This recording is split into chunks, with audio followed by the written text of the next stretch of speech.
Hvala lepa. Hvala lepa za vabilo pa za organizacijo tega dogodka. Zdaj, jaz nisem zgodovinar, to v bistvu gre malo za...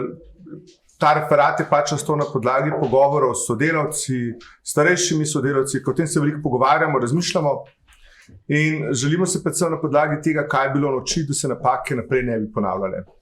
Jaz sem tudi priložil, da sem delal enem od temu rečemo, lahko se ne, nisem nikoli delal. Imel sem štipendist enega od socialističnih gigantov stola, imel sem tam štipendijo in pač sem potem upravljal tam mesečno prakso in sem videl recimo, kako je delo potekalo v podjetju, kjer je bilo geslo, tako ne napisano, da gre ljudje raje domov uzmerjani kot pa zmatrani. Tako, to je bil motiv, tako da... Sploh tako za nekoga, ki je ravno poln vsega energije, je bilo to tako dobro zadeva. Jaz se spomnim, druga taka ilustracija, ena vinjeta tega obdobja v stolu je bila, da sem prišel in so mi dali računalnik. Računalnik je bil tam eno leto. V enem letu ga tudi eden izlaufal, pa en datoteke naredil. To je bil nov računalnik. Tako računalnik sem si ga kot takrat študent samo želel ali pa dijak. Z vsemi legalnimi programi, z vsemi navodili, z vsem. In to je bilo tisto stanje v tistem času, pač recimo neko to dogodje. Zdaj pa, ko pa govorimo o tradiciji lesarstva pa v Sloveniji, pa dela z lesom, mi, ko se hvalimo, ko podarjamo tradicijo lesarstva v Sloveniji, se najprej pohvalimo vedno s tem kolesom, najstarejšim. Pa ne toliko koleso, pa kot nakazuje neko tradicijo, ki je bila prisotna v tem okolju. Ljudje so v tem okolju vedno živeli pa delali z lesom. In je bilo recimo cel kup nekih pozitivnih praks tukaj postavljenih, iz katerih se potem vleče pač vsa zgodba v tem prostoru. Druga zadeva, ki jo ponavadi pokažemo, je ta stavba, ki žal ni več v tej funkciji od pohištva na glas. Pač recimo do vojne druge je bilo pohištvo na glas eno najboljših pohištvov recimo v celotnem takrat po Avstro-Ogorskem, potem pa tudi jugoslovanskem trgu. In nekako v Ljubljani se je hvalilo, da nevesta, ki je imela pohištvo na glas, za doto je bilo to nekaj resnega. In jaz se spomnim, tudi s tem pohištvom v nekaj zgodb zabavnih. Mi smo bili pri babici od enega na mojih sošolcev, ki je bila prepričana, ki je imela to pohištvo, da je izdelano z mahagonija. In potem smo mi pogledali vsi naučeni, napifljani od tega pohištva, da to ni bilo mahagone, ampak je bila navadna buko, ampak samo pobarvana. In zaključek je bil pa ta, da v šoli vas pa res nič ne učijo. Še enega mahagone ne znate prepoznati. In v bistvu tradicija tega pohištva se je res lepo vlekla, bilo je cel kup preklana to temo. Tle mi pa fonte zmetali očitno. Žal ne morate prebrati, kar piše, ampak tradicija mizarstva je nekako v Sloveniji prisotna predvsem v Solkanu pa Šentvidu. To sta bili dve res taki središči, ki sta slovele po mizarjih. In zdaj, predvsem v Solkanu se je iz tega razvil meblo, ta šentviški del se je bil pa bolj razpršen, pa bi bil delno povezan tudi samo lesnino. In zdaj, druga stvar, ki je pa povezana z sporom padcem lesne industrije, se pa zelo pogosto osredotočamo na število zaposlenih. Jaz pravim, da gledati število zaposlenih v lesarstvu, kot je bilo pred 30 leti, nikoli več tega ne bomo dosegli. Iz zelo preprostega razloga. Razloga res veliko, pa več in zdaj mogoče vzrokov, zakaj včasih se je skisali to tako kot nekaj tako, so slepci gledali slona, ta kitajska legenda oziroma novejša perspektiva, vsak ima svojo zgodbo, ali pa spravim, tako kot je prvi stavek v Ani Karenini, ki govori pač vse srečne družine so si podobne, vsaka je pa nesrečna na svoj način. In tudi tukaj je vsaka lesno podjetje bilo srečno na svoj način in vsako ima neko svojo zgodbo zadnji, zakaj je do tega prišlo. Ampak če pogledamo, jaz se še svojega otroštva spomnim, ko si prišel kateremu koli sošolcu na obisk, bile sta dve verzije ali pa tri verzije otroških sob, pa dve verzije dnevnih sob, vsi so mi zelo podobno pohištvo. In v bistvu nek način to je moglo iti k koncu. Na ta način nobeno podjetje ni moglo preživeti. Tega ni bilo. Takrat je bila to pač tradicija tega knjig, naša beseda, narejene je bilo tako, knjige so bile natiskane tako, da so police pasale, pa police so bile tako narejene, da je leša lepo noter. In to ni to ni bila resna industrija, kljub samo tako. To je pač nekak način mogli propasti. In zdaj vzroki. Slovenija je bila v neki zgodbi znana kot država, ki je izvažala ogromno stolov. Predvsem jih je izvažala v Združene države Amerike, ker so se hvalili, da je recimo 40% stolov temu se reče kolonialen stol, v industrijskem besedi izhaja iz Slovenije. Takrat je razlagal en kolega, ki je danes upokojen, ki je bil nekaj časa predsednik potem Združenja za lesno industrijo na gospodarski zbornici, da je ta stol toliko zrezek na Manhattanu. Pa ne najboljši restauraciji. Torej, govorimo, da on se ta zrezek tam stane $20-30. Torej, mi govorimo, torej, kar nam nakazuje, da je šlo za pocen robo in množičen izdelek. Torej, in v konkurenciji z vzhoda, Kitajske, ta prvi je bila to Ukrajina, potem je bila Kitajska, enostavno ta tip nizko recimo, stolo z nizko dodano vrednostjo, dolgočasnim dizajnom ni mogel prezveti. Pozabljamo tudi to, da naprimer Furlanija, Julijska krajina, torej to območje med recimo Trstom, Vidmom, recimo do Čedada, tukaj so v Sloveniji izdelali tako približno 3 do 4 milijone stolov na leto, tam so jih izdelali 18 milijonov. To tisto je vse propadlo. Tista družinska podjetja niso bila socialistična, enostavno cenovno niso mogla konkurirati ceneni robi iz Kitajske. Oni so lahko pa stol naredili cenejši. In danes, v bistvu, zgodba je zelo podobna. Danes tam naredijo 1 milijon stolov, namesto bivših 18. Torej, vsi stoli so z visoko dodano vrednostjo, estetski, oblikovalski presežki in to je v bistvu pot, v katero recimo se išče, gremo naprej. To je, recimo, ostal je pa Kaligaris, ta blagovna znamka je pa ostala. Pa ko se jaz spomnim, torej, ko so bili iz časov zlatih dob Olimpije, je bil eden glavnih tekmecev Olimpije Scavolini, to je bila tudi proizvajalec kuhanj. Ta je ostal kot trgovska znamka, torej samega proizvodna se je pa šla. In danes, če gremo pogledati tak tipičen lesarski obrat, torej ne govorimo o industrijskih proizvodih, že pri mizarjih imajo robote, imajo računalniško vodene stole. Torej, namesto 5 delavcev ima enega robota. To ni več to ni več znanstvena fantastika, to je dejansko stanje sodobnega lesarskega obrata. Jaz sem živčen, če kdo pokaže, ko govori o lesarstvu, če kaže orodje z Bistre. To ni lesarstvo, lesarstvo je tole, to je tisto, kar je danes lesarstvo. In v bistvu danes s tem lahko že recimo, torej v bistvu ni več potrebe po takih množičnih obratih, kot so bili nekoč v preteklosti. Torej, enostavno lahko manjši mizarji na ta način delajo in v bistvu so konkurenčni, to je treba priznati. Zdaj, zakaj? Zdaj se pa pol vse propadli. Trgi so nam padali, torej Rusija, torej predvsem ruski trgi, torej vzhodna Evropa, niso bili navdušeni nad našim dizajnom takrat, nismo se temu prilagodili, to je razlog, da so padli trgi. Drugi razlog, lesarska industrija, to kolega Igor Milavec iz gospodarske zbornice vedno podarja, deapreciacija tolarja. Torej, tolar je bil podvreden, mi smo rabili devize in to je zelo tepel izvoznik, ker ravno lesna industrija je bila močen izvoznik in enostavno je za tukaj recimo pobrali dodatni delež akumulacije.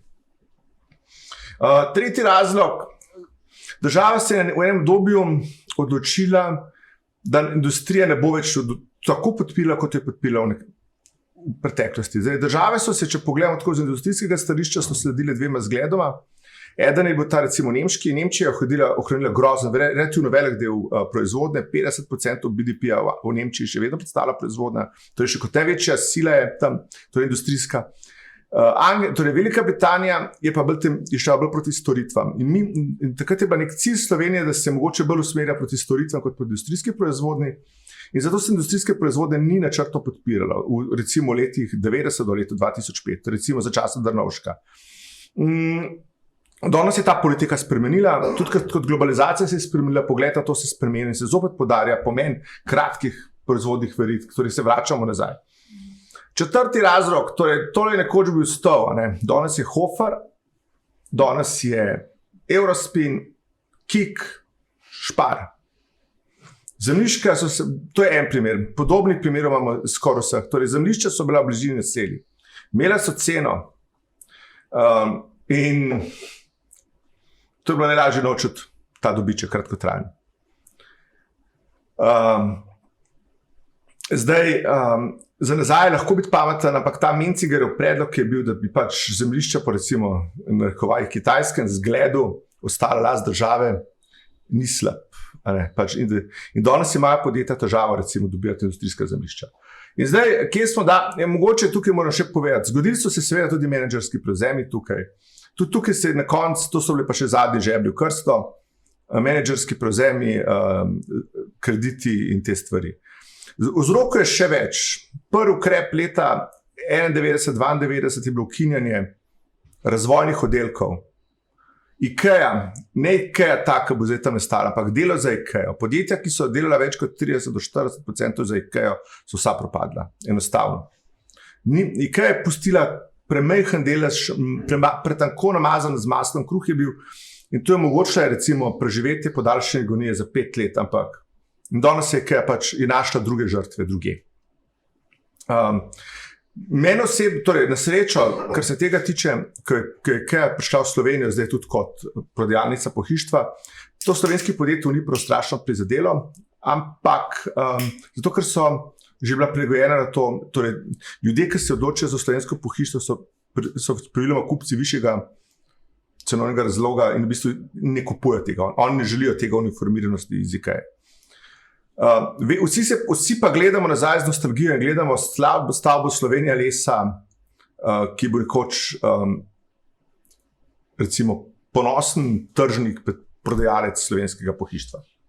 Zdaj, kje smo danes? Žal tukaj napiše slike, torej uporabljamo font od Milenka Lucula, Garmond, ki je univerzitetni, očitno ni podprt tukaj, ampak ki je v skladu s celostno podobo Univerze za Ljubljane. Torej, pomen lesa raste, je pa treba se zavedati, da kljub vsemu, da govorimo mi, se včasih hvalimo, da smo Saudova Arabija lesa, mi nismo Saudova Arabija lesa, zato ker mi, če pogledamo, torej, če zmnožimo gozdnatost, pa površino pridemo do prave cifre. In ta je kljub vsemu, mi ne predstavljamo nobene resnega playera na trgu, razen v območju 500 km. In zdaj realno gledamo, če pogledamo cene lesa, ves čas v zadnjem obdobju že rastejo. Torej, če se pogleda, normirajo cene lesa na srebro, nekaj recimo takega stabilnega, les ves čas raste, bolj kot premog ali karkoli drugega. Torej, cene lesa, tako, seveda so vedno kratkoročna nihanja, ampak načeloma opažamo rast in kar se tega tiče je pričakovati, da bodo cene še naprej rasle, to je, kar se tega tiče, tudi danes še naprej. To je mogoče, koliko Slovenija proizvede v primerjavi z drugimi regijami. 2 milijona od 100 milijonov kubičnih metrov, to niso strašne količine, to je, kar se tega tiče. Mogoče še tak zanimiv podatek, pogosto se govori, da mi strašno veliko lesa izvozimo, ampak v letošnjem letu smo ga več uvozili, kot smo ga izvozili. To je zopet po nekem dolgem obdobju. Jaz pa pravim, ampak odločili smo se mi, da smo v Evropski uniji, odločitev je bila pač taka in s to pride tudi svoboda trga. In mogoče, ko primerjamo Slovenijo pa Avstrijo, predelavi pa predvsem po proizvodnji pa predelavi, to je naredil kolega Mitja Piškur z Gozdarskega inštituta, danes SEDG-ja. Torej, razmerje recimo proizvodnih hlodovine v Sloveniji proti Avstriji je 7:1, iglovcev govorim v tem primeru, predelava industrije je 15:1. Torej, razlike so. Zdaj, zakaj do tega prihaja? Ko se je Avstrija pridružila Evropski uniji leta tam 1995, so izpeljali cel kup ukrepov, investicij v proizvodno, zaščito domačega gospodarstva, česar mi nikoli nismo znali. Mi tega nismo naredili. V Avstriji je bila cel kup takih banalnih ukrepov, tega, ko so kamioni naloženi, ki ščitijo domačo industrijo. Mi tega ne znamo. Je pa še druga stvar. V Avstriji, na primer, so se vsa lesarska podjetja združila na levi in desni politični strani, predlagali skupne predstavnike, kandidirale v deželne parlamente. So rekli, nam ni važno, bo leva ali desna, samo da zagovarja naša stališča. Mi tega nismo nikoli znali. Oni dvajajo od vsakega hloda prostovoljno, pač dogovorno določen delež od vsakega prodane deske v sklad neke organizacije, ki se imenuje Proholc, ki izvaja promocijo, raziskave na tem področju. Tudi načrto se širi, pač tudi v naš prostor, da se razume. Mi pravimo, da šponovi še pas crkne. To so razloge, recimo, zakaj ni tega. Recimo, zaprli smo tovarno ivernih plošč, ki se kaže povečja potreba potem. Ostaja nam les, ki ga ne moremo za drugo predelati kot iverne plošče.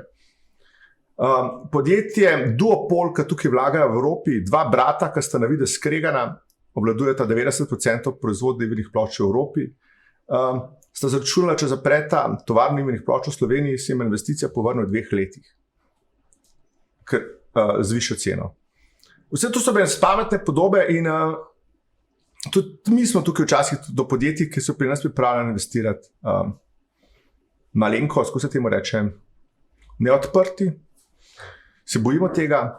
To je pa naš problem. Tudi pred parimi leti bila ena ta oddaja o rabi lesa v Sloveniji, tako zelo negativno, v Evropski uniji, tako zelo negativno je predstavljala recimo izkoriščenje gozdov, kot v smislu kot neke vrste ropane. In vse to potem včasih pele na negativnemu imidžu. Je pa tako, da je po mojem mnenju lesna industrija v Sloveniji, pa ne v Evropi, recimo, ne samo v Sloveniji, je prva pripeljala do recimo temu tako imenovane kaskadne rabe lesa po stopnjah, ki je osnova za politiko krožnega gospodarstva.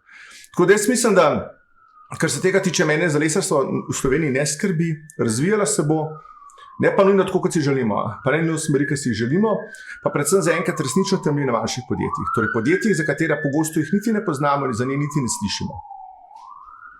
Tako da, jaz bi se vam s tem zahvalil za pozornost in danes sem cel kup veliko stvari slišal in sem zelo vesel, da ste ta dogodek organizirali in da zmenjamo mnenje pa poglede.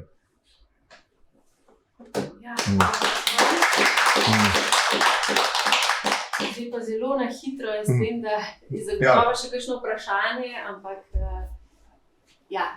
na kratko. Jaz sem lepo zahvalil, to sem zelo rad poslušal. Ampak eno isto dilemo imam jaz, kot ste vi povedali pri lesu.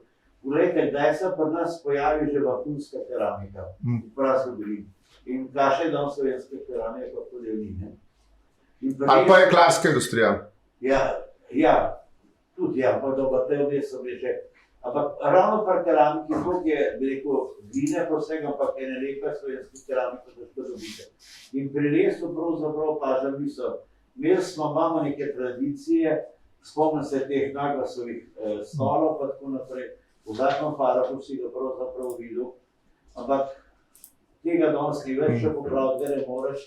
Me pa sam tole zanima, jaz se spomnim Novo lesa, ki je bil med večjimi izvozniki stolov, ampak koliko nas spominjajo, on delal stole z afriškega lesa. Z afriškega lesa so jih delali, ker je Tito bil Bokassa prijatelj in so takrat, ko se temu reče, je imela Slovenija svojo plantažo v Centralnoafriški republiki. Ampak, ko so Bokassa odstavili, to je bilo tam konc 70-ih let, je tudi to padlo. Aha, in to je pa šlo malo. In zadnji smo privlekali iz Luke Koper hlod, ki je tam ležal se z tistih časov, ohranjen, popolno, sem tega analiziramo, da sam tako, kot zanimivo ga ohranjamo tako. Hlod je pa tako, da se tam ga niso mogli z motorko razžagati, 2 ketni so uničili, tako, ni šlo. In pač to so bili časi. Ampak to je bilo takrat, ko je Bokasso pač padel v Centralnoafriški republiki, ali kakorkoli se danes temu reče, Kongo, je padel tudi, so se potem vsi usmerili na Buko. In to je bilo isto z javorjem v Pivki. Javor je tudi prvi luščuk furnir iz afriških lesnih vrst, potem je šel pa na Buku. Tega lesa je bilo v Novo lesu ogromne zaloge. Ja, jaz se pa res upravičujem. Iskrena hvala. Ja, hvala lepa.